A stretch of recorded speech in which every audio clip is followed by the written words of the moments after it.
وفد نادي فيورنتينا في زيارتهم للنادي الاهلي. مستر سيرجي مدير التسويق وتنمية الموارد في نادي فيورنتينا، وجايين على رأس وفد في عمدة فلورنسا وبعض القيادات الخاصة بهيئة السياحة الإيطالية على هامش زيارتهم لبعض الموضوعات الخاصة بتنشيط السياحة بين مصر وإيطاليا.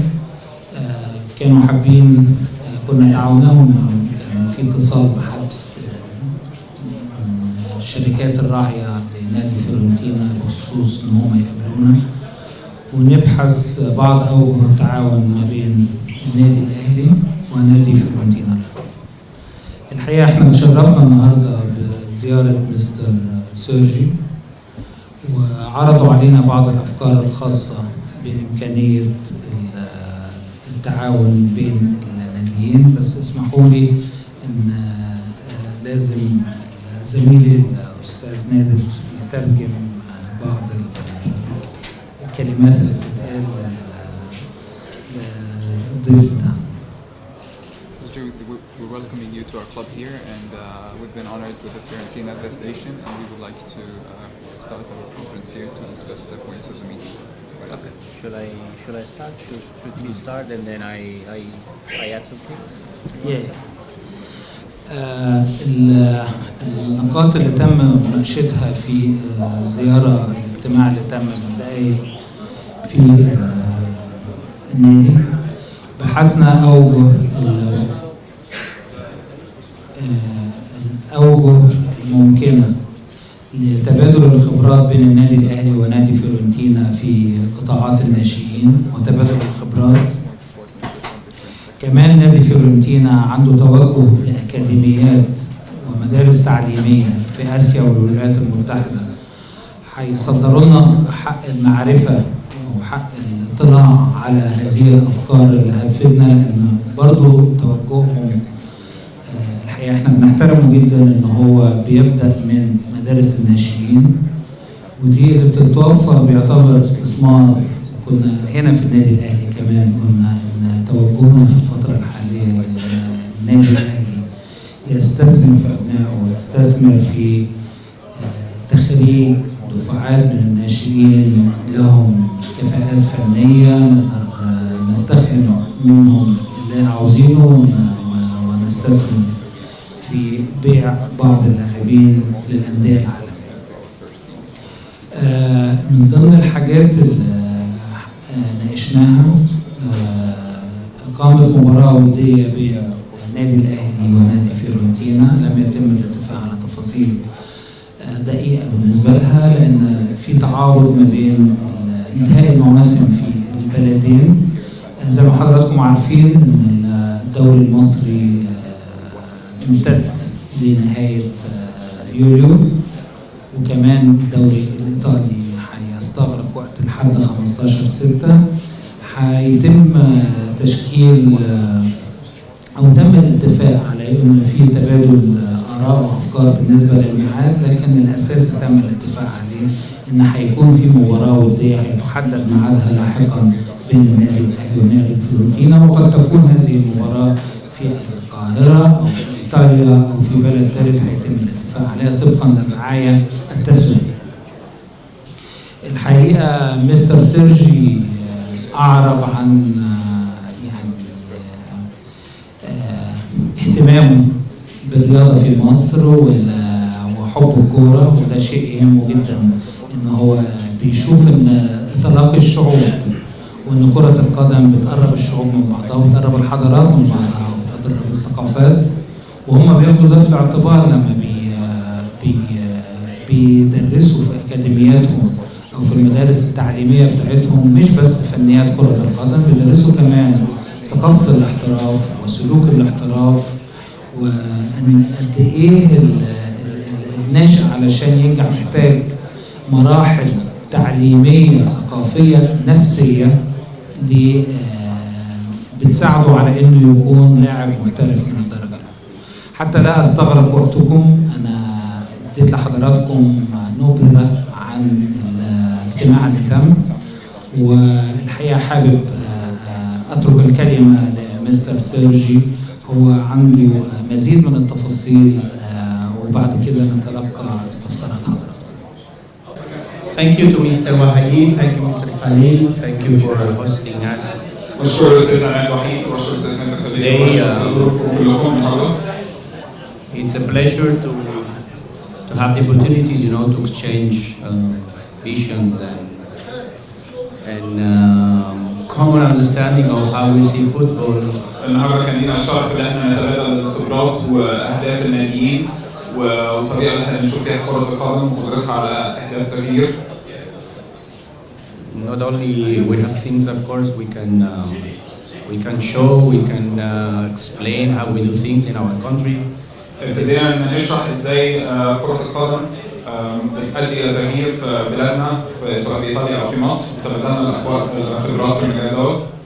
It is also our aim to learn how the other top teams are doing in their own respective countries, especially if, as we have been going through during this first meeting, we have وكمان تبادلنا خبرات ان ازاي ان كره القدم بنستخدمها ان احنا ندخل بيها بلاد ثانيه ونبتدي نعمل مشاريع خارج سواء مصر او خارج ايطاليا. We have found out quite easily that we are sharing a lot of things in common. So احنا اكتشفنا ان احنا الاثنين في تشابه كبير قوي ما بين رؤيتنا وتوجه الناديين نادي الاهلي ونادي فيورنتينا. I would dare to say there's only one thing we are not able to reach. اقدر اقول ان النهارده بس بعد الاجتماع ما قدرناش نتوصل الى حاجه واحده. Is that we are not yet the best team in the continent. احنا ما قدرناش نتوصل ان احنا مش احسن فريق في القاره. زي نادي الاهلي احسن فريق في القاره بتاعته قريبه افريقيا. We have had no more than 1 hour meeting. This is our first opportunity to have a face-to-face conversation. النهارده اول مره بنتقابل وجها لوجه في اجتماع استمر لمده ساعه. I would also like to stress that this meeting has been possible in the context of an Italian delegation being invited by the ministry. الاجتماع دوت النهارده اتحقق بعد وقت تم توجيه دعوه ليه من وزاره السياحه في ايطاليا. And thanks to the sponsorship and support of Bright Sky. وبشكر شركه برايت سكاي اللي وجهت الدعم وكان ليها دور ان هي تنظم الحدث دوت. Which has been supporting, of course, Barbara and also Andrea, our Italian connection. وبدعم باربرا والاستاذ اندريا. And in the context of this Italian delegation coming for 3 days here to Egypt, we've been to Hurghada, we've been to Cairo. الوقت دوت جه الى القاهره لزياره استغرقت 3 ايام وزرنا فيها مدينه الغردقه وبعد كده جينا هنا على مدينه القاهره. Together with Fiorentina, there have also been official representatives from the city of Florence. ومعانا كمان كان ممثل رسمي لمدينه فلورنس. And from the regional government of Tuscany. ومن مقاطعه توسكاني. We're trying to not only understand, we know there is a potential cooperation. There's been for ages a potential cooperation already between the two cultures, between the two countries. احنا مش بس بنتناقش في تبادل القضايا او تبادل ما بين بلدين مصر وايطاليا لان دي حاجه كانت موجوده بقالها سنين فاتت. What we would like to try to understand, and this will not be understood only with these 3 days of intensive work and meetings, is exactly what else we can do between the two countries to strengthen our relationship. اللي احنا بنحاول نوصله في خلال زيارتنا اللي 3 ايام ان احنا ايه الحاجه او المشروع او الشراكه اللي ممكن نكون بنعملها اللي بتوثق العلاقه ما بين مصر وايطاليا. Needless to say that football bridges countries. This is again one proof. So many people here waiting for somebody coming from Italy. طبعا محتاجين نقول ان كره القدم بتوصل الحضارات زي ما ناس كتير قوي موجودين في الاجتماع دوت مصدقين. So our idea would be to make use of these 3 brands that are internationally known, Florence, Tuscany, and Fiorentina, in order to come and expand and make available our products, our football, whatever we believe can be of value. الهدف من الزياره ديت اللي احنا نشوف ايه الثلاث اطراف للزياره ديت هما مدينه توسكاني ومقاطعه فلورنسا ونادي فيورنتينا، ازاي الثلاث اطراف دول يقدروا يكونوا بيساعدوا ان هم يوطدوا العلاقات ما بين مصر وايطاليا. We believe not only t-shirts are the most precious value, especially the Salas t-shirt, but also the Italian products. We believe that also have a good market here in Egypt. احنا كمان مصدقين ان انتقال محمد صلاح الى نادي فيورنتينا ده هيكون عنصر بيساعدنا في ان احنا نوصل للاهداف بتاعتنا. Having contextualized that we are not here alone as Fiorentina, but as a three-side delegation. That in this case, the two other sides are not here because they had some other appointments outside of Italy.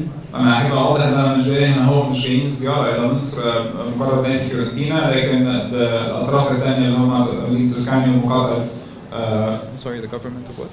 Of Tuscany and the city of ومقاطعة توسكاني ومدينة فلورنس. I just would like to thank Mr. Walid. أنا أحب أشكر الأستاذ وحيد. We totally support the points. Those are the points. Those are different ideas we discussed today. This is just what we started. أحب أركز على محاور الاجتماع اللي احنا ذكرها الأستاذ عماد وحيد ونتائج الاجتماع من حيث الشراكة ما بين الطرفين. Let's say that the standalone project is not a friendly match. We received several proposals of friendly matches. Fortunately, every month we have several proposals. محور الشراكة مش مجرد مباراة ودية، احنا كل شهر تقريبا بيجي لنا عروض كتيرة جدا ان احنا نقيم مباريات ودية، ولكن الشراكة هتمتد إلى ما هو أبعد من مباراة ودية. What the top teams are probably not so much stressing is, doing also matches between or exchanges of even stashes of their youth teams. This is something we also agree that it could be also an opportunity for us to explore. احنا عايزين نعادي مهارات المباراة الودية ونوصل كمان لتعاون يراسخ مع قطاعات الناشئين أو يوصل قطاعات الناشئين ببعضها وتبادل الخبرات على مستوى قطاعات الناشئين. We discussed also the availability of our facilities in Florence for the youth teams of Al-Ali. احنا رحبنا كمان ان احنا نكون بنستقبل فرق الناشئين من نادي الاهلي في ملاعبنا والمساحات الموجوده عندنا في المدينه في ايطاليا في فرنسا. And basically, as I stressed in the meeting several times, we are not here to sell everything, not anything, but even not everything. No, we are not here to sell shirts. We are not here to announce any friendly match. We are not here to sell salam. Do you want salam? عايز اقول لكم ان احنا مش جايين ان هو علشان نعرض اي حاجه للبيع، مش جايين نعرض منتجات لنادي فيورنتينا، مش جايين ندي عقد مباراه وديه ولا حتى جايين نبيع محمد صلاح لاي حد. We are just here because we would like to have this first encounter. احنا جايين ان هو عشان نقابل وفي اجتماع رسمي لاول مره النادي الاهلي. And we trust this will be only the first of many encounters that we will have here in Cairo and in other parts of Egypt. Why not? I know you have not only fans in Cairo, but. وانا اعتقد ان دوت هيبقى اجتماع اول من اجتماعات عديده هتبقى في المستقبل سواء في القاهره ان هو او في مدن اخرى من مصر. I would like to thank again for the hospitality. حابب اشكركم تاني على حسن استضافتكم. And looking forward to also welcoming you in Florence. ومنتظر النادي الاهلي يكون مشرفنا في فلورنس. 2009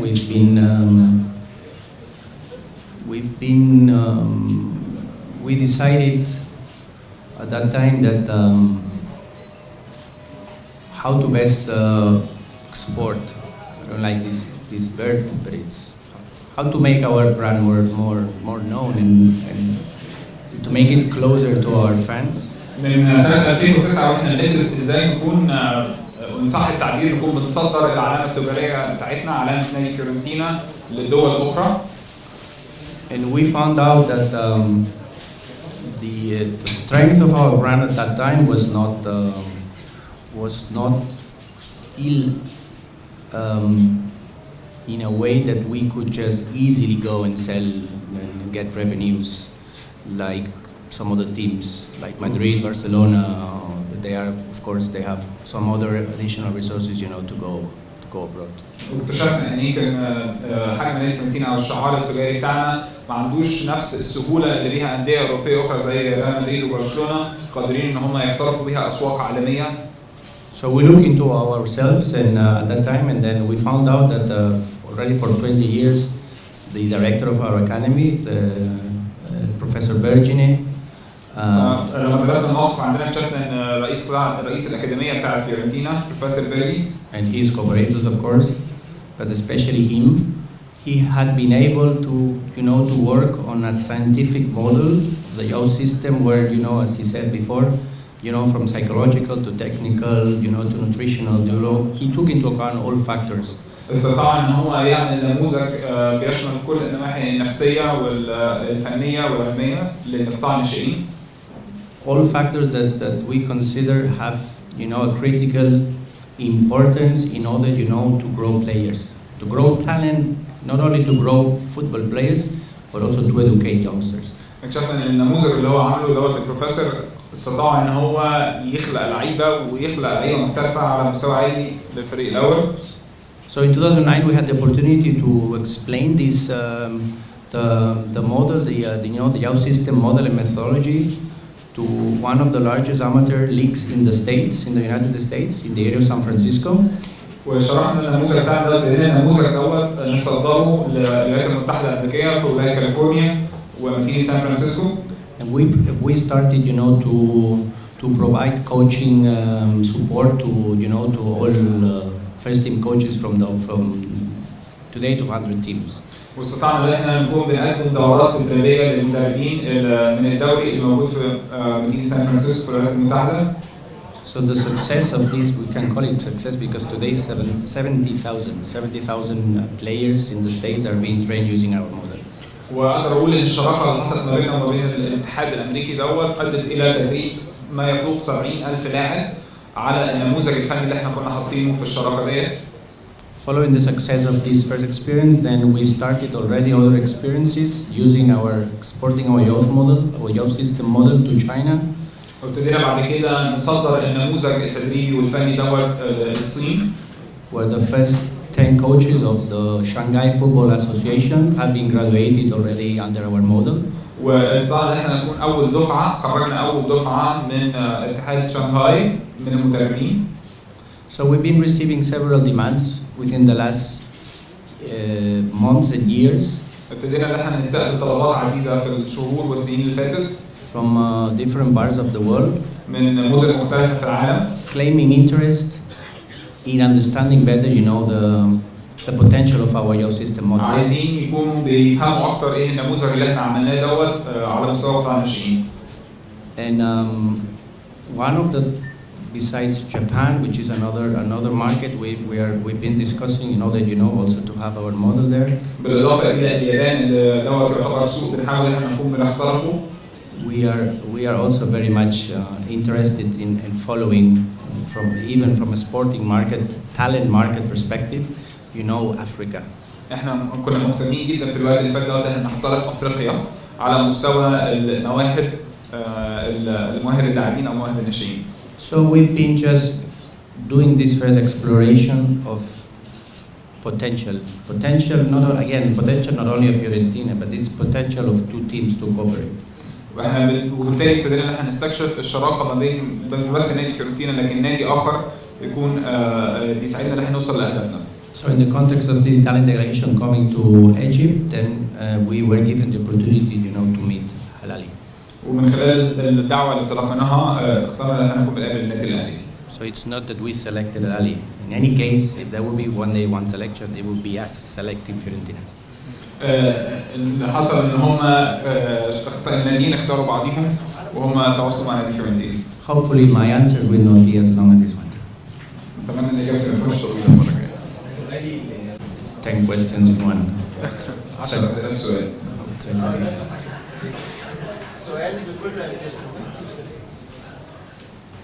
Just to give you a fact of how crazy in a positive sense, of course, the Egyptian fans have become for Fiorentina. عشان بس اديكم فكره قد ايه الجماهير المصريه بقت يعني مجنونه في تشجيعها لنادي فيورنتينا بعد انتقال صلاح. Only with the rumor that there was a كان في اشاعه there were being some talks, even if as a market, of course, as a marketing representative, of course, everything which is sporting related, they try to hide and they. طبعا كشخص بيعمل في الاهلي كل حاجه داخل النادي بنحاول نخبيها على قد ما نقدر. Most of the times you follow what the news says.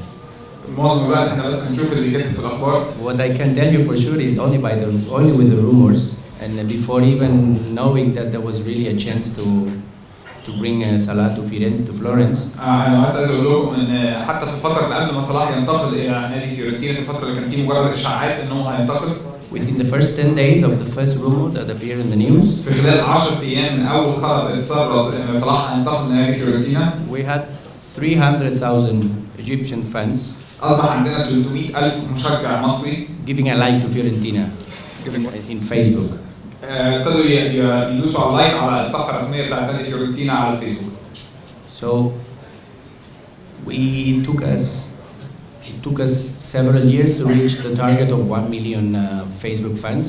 احنا قعدنا 7 سنين بنحاول نوصل لمليون مشجع او مليون تابع على شبكه فيسبوك. And we reached this goal with only 10 days. وفي خلال 10 ايام بعد انتقال صلاح وصلنا للرقم دوت. So how to leverage Salah? We still need to know if Salah is staying. صلاح قيمه ممكن نستغلها بطريقه قويه جدا اذا تم القرار ان هو هيستمر مع نادي فيورنتينا. I'm not saying he's not staying. أنا مش بقول إن هو مش هيستمر، أنا بقول حسب. I'm only saying from a marketing point of view. أنا بتكلم من وجهة نظر تسويقية. We are not informed of the progress of any negotiation, not only with Salah but with the player, etc. احنا لسه في مرحلة التفاوض وبنتكلم مع محمد صلاح. We only receive confirmation of players arriving to our team, and then if there's a chance to use their image rights, this is what we do from a marketing side. The case of Salah is not this case. The rights of the player are owned by the own player, so he is the one exploiting his own image. I'm sorry, can you say this point again? I'm sorry, can you say it again? He's the one. He has his image rights? His image rights, so he's the one deciding what he wants to do with his image. Okay, so he can decide to stay or can leave? No, in the sense that from exploiting commercially image of Salah, this is something that needs to be first agreed with the player. So as a team, we don't have. بالنسبة لمحمد صلاح العقد التجاري بتاعه اللي بياخده مع نادي فيورنتينا بيختلف عن العقود المبرمة مع باقي اللاعبين.